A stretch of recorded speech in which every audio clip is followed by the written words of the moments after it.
Урматтуу мекендештер, өзү мамлекеттик тил жана тил саясаты азыр абдан актуалдуу болуп, өзгөчө бир мындай бир тегиздикке чыгып, талаптар катуу коюлуп аткан учур. Эмне үчүн?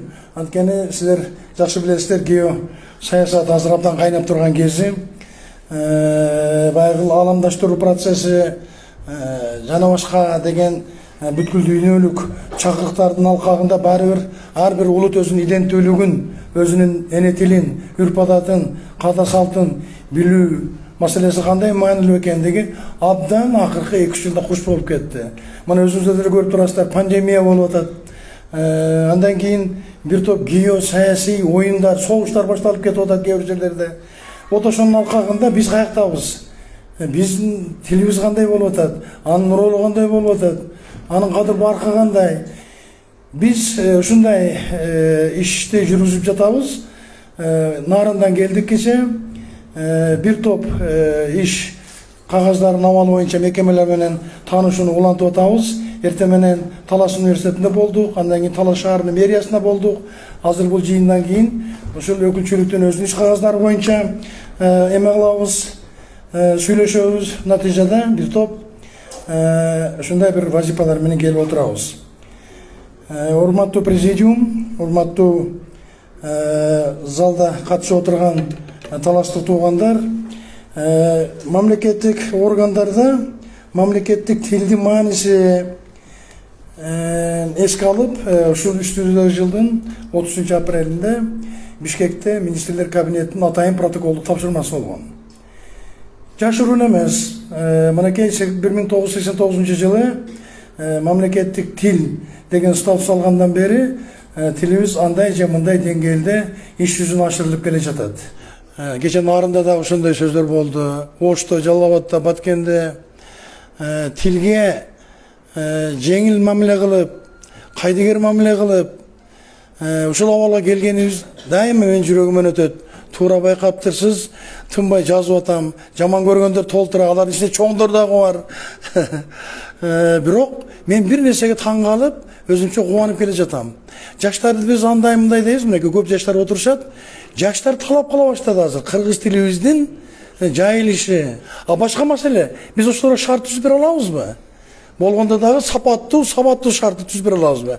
Ошон үчүн Садыр Нуркожоев мага жарлык чыгарып ушул эмеге жөнөтүп атканда биринчи корктум. Урматтуу президент, мен эме болсом, физик болсом өзүм, математик болсом, анан кантип анан ушу колуман келер экен десем, ал киши бир гана нерсени айтты. Сиз уюштуруп бериңиз деди. Колуңузда эме адистер иштеп атат, иштейт. Бир топ тажрыйбаңыз топтолуп калыптыр. Болгондо дагы жаныңыз тынбайт экен. Ошону сиз ошону айттыңыз. Тынбайт экен. Ушуну бир көтөрүп кетпесек болбой калды деген. Анан мен анда эмесе элди аралайлы деп анан ошондон баштадык. Жалал Абад, Ош, Баткен анан ушинтип келе жатабыз. Эртең чүй болот саат 11-де, 12-синде көлдө. Анан отуруп алып туруп анан баягы аналитикалык каттарды жазабыз. Ошондо сиз айткан тапшырманы дагы биринчи орунга коебуз. Ушул эле боюнча калбастан, мынакей өзүңүздөр көрдүңүздөр, Окенов Нурбек Турдубекович деген жигитибиз өзүнө окшогон. Булар азыр Microsoft дагы башка фирмаларга кетип калсалар кубанып алат булардычы. Англис тилин билишет. Бирок өздөрүнүн патриоттуулугу, жаш жигиттер, ушу 40тан төмөнкүлөр ушинтип иштейм деп биздин кыргыз тилибиздин жагымдуулугу, жугумдуулугу өстүрүш үчүн баары жасалма интеллектке барышыбыз керек. Электрондук тилде сүйлөтүшүбүз керек.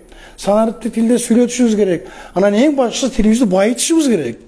Ошого оперативдик баягындай бир эмени чараны колдонгон бул кыргыз тест болуп атат. Батма Болоталиевна менен деле мен ошо 2 ай болду таанышканыбыз, чогуу иштеп атабыз. Абдан чоң иштерди жасаптыр. Анан башка баардыгыңыздар менен биз кызматташууга даярбыз. Ал жерде кол сөздөрдү сүйлөп туруп чыгып алып антебиз мынтебиз деген заман өттү азыр. Азыр ушу күнү түнү жүгүрүп, жанды күйгүзүп иштешибиз керек. Мен ойлойм, авангардта Талас эли болот. Мен ага көзүм жетип эле турат. Анткени кептин баардыгы ушул биздин элет жеринде болуп атат. Элет жеринен чыгат. Ошол бала бакчадан баштап, албетте эме тосолтор көп болот. Мен сезип эле турам. Айрыкча Бишкекте, айрыкча Ошто. чүйдүн кээ бир чоң шаарларында. Бирок эми адам коркпошубуз керек. Качанга чейин ушинтип жүрөбүз?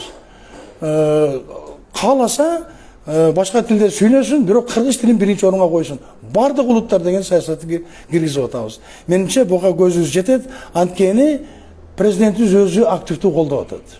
Рахмат барыңыздар. Аман эсен болуңуздар.